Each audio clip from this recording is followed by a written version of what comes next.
Hello, everyone. Welcome to another episode. Welcome back to the GSMC Basketball Podcast, brought to you by the GSMC Sports Network. As always, I'm your host, Mara Fatemi. I apologize for that intro. I don't know why I said it like that. But getting right back into the action here, we're going to take a look at the series between the Detroit Pistons and the Boston Celtics. A series that's really been Detroit Pistons and the New York Knicks, not Boston. Not Boston. Definitely not Boston. The Detroit Pistons, this series obviously tied at 1 game apiece. Detroit winning game 2. Honestly, Detroit dominating game 2 overall. It was just the New York Knicks did not. The word that comes to mind for the New York Knicks in this series offensively so far is discombobulated. A series that you expect more from them overall, and honestly, that's really the only thing that you can call it here. The play of Cade Cunningham down the stretch in game 2 was massive, finishing with 33 points, 13 rebounds. That's not I want to say that's about what you expect from a Cade Cunningham, but a player that's really shown up and shown out here late in the regular season, throughout the regular season overall, and a player that I personally think is going to continue to perform at a high level as these playoffs move forward. But I think this game is going to mean a lot more. I think the Pistons are going to win this one decisively. Before we even get started into the series, I just want to set the stage really quick. The Detroit Pistons have not won a playoff game since 2008. Had not won a playoff game until 2 nights ago, since 2008. They're one of the most, I don't even want to call them underrated, because, well, they're one of the most underrated teams in these playoffs. But the Detroit Pistons have not had success in a long time. That Detroit fan base has been salivating for another opportunity in the playoffs, for another good Detroit Pistons team. They have not been relevant in the playoffs since 2004, when they won the NBA championship with Ben Wallace and that team overall. And then you have this New York Knicks team that's strolling in, a team that kind of built like the Detroit Pistons back in the day in 2021 when they originally started building this team.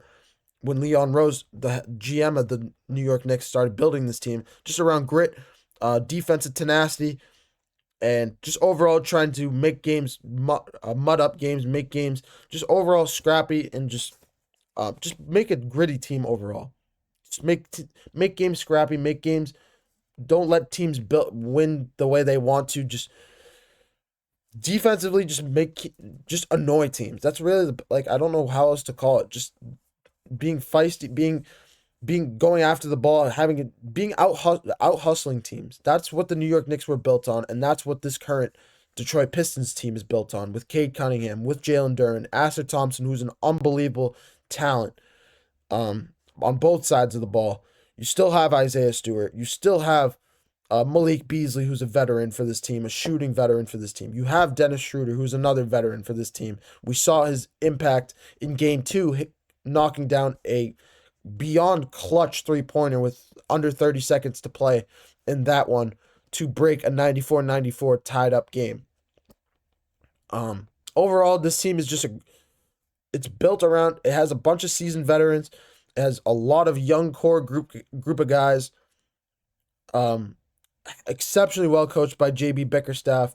You have a good mesh of older mentors with younger group of guys, younger, more energetic guys. Obviously, we know how age changes players, especially when you're young. You have more energy.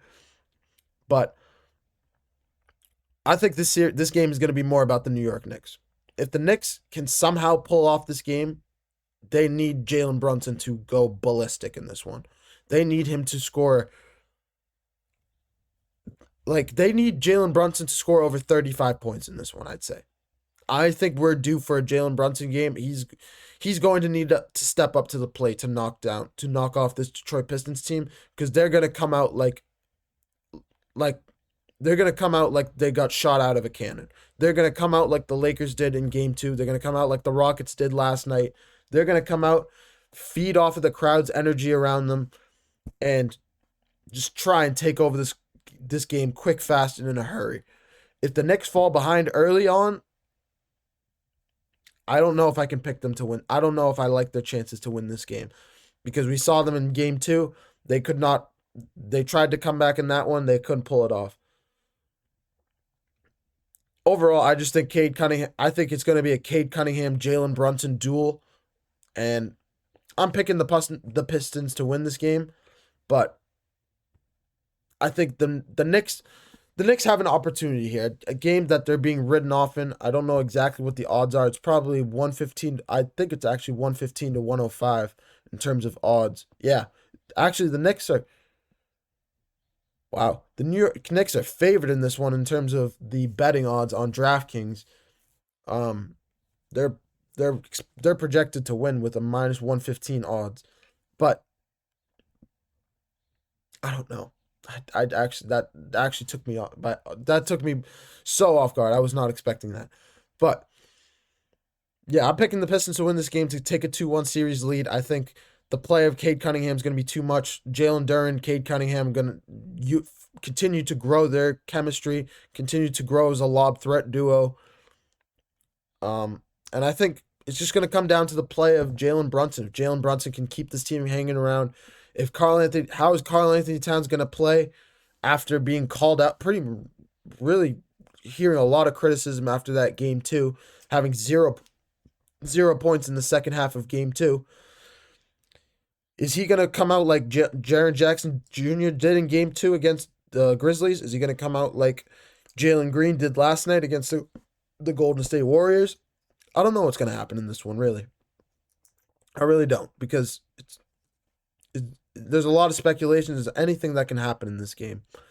Game 3 in front of a hostile Detroit Pistons crowd that's really looking forward to a new Detroit Pistons team that they can root for in the playoffs. Finally seeing a good Detroit Pistons team, a team that can compete and not just get knocked out in the first round of the playoffs like those Drummond teams, like the Blake Griffin teams of the early 2010s. We just haven't seen a competitive Detroit Pistons team in the playoffs since really the 2004 team that won the championship. So it's just going to be good to see them back. It's going to be good to see them from a Detroit Pistons fan base standpoint.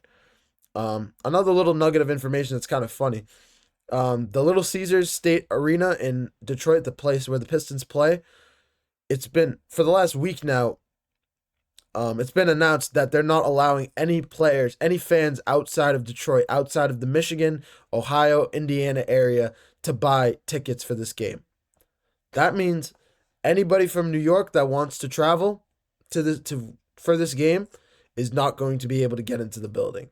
I seriously think this home crowd is going to be so unbelievably loud. It's going to be one of the loudest arenas we've seen in NBA to put into perspective. Do you guys remember the Phoenix Suns arena in 2021 when Devin Booker and Chris Paul and that team was going on a run in the NBA playoffs? Do you guys remember that series against the Clippers in, I believe, Game 4? It was either Game 3 or Game 4. The Clippers were down 2-1. Kawhi had just been announced injured. It was the Paul George team, and look up a video of how loud that arena was. That is what I expect tonight to be like in Detroit. Any New York Knicks fans that are watching this stream right now, I wish you guys nothing but the best. I think Jalen Brunson is going to have a great game in this one. I think he's going to step up to the plate. We've seen Jalen Brunson step up in big moments. We've seen him show out in the playoffs for 40, 50 points. We're going to need a Jalen Brunson-esque performance like that if you guys want to have a chance to win this game. I really think it's going to come down to the play of Jalen Brunson, of Karl-Anthony Towns. If Mikal Bridges can show up the way he showed up in Brooklyn, if he can show up to the value that the New York Knicks put on him with 4 first-round picks, I think the New York Knicks have a chance to win this game. I really think if they can play up to their potential, they can win this game. But it's a big if. And we've either seen Mikal Bridges struggle from shooting threes, Karl-Anthony Towns being no-shows in second halves, Jalen Brunson carrying too much of the load, trying to do too much, having to do too much. And overall, if it wasn't for him in that fourth quarter in game 2, that game would not have been close. Jalen Brunson carried that team in the fourth quarter. So that is all that needs to be said there. But if this team can show up to their standpoint, play to their potential, they have a chance. That is just the only if. That is the if. If, but when, where will Jalen Brunson show up? And that is all that needs to be said. But I'm going to take another short break. When we come back, we're going to take a look at the Cleveland Cavaliers Miami Heat series last night, recap that game, preview the Memphis Grizzlies Oklahoma City game later tonight. Pretty much we're going to mix in both 1-8 seeds in both conferences, recap, and then preview. Should be pretty fun. That'll be the next segment. Stick around the GSMC Basketball Podcast. I'll be right back for more playoff basketball.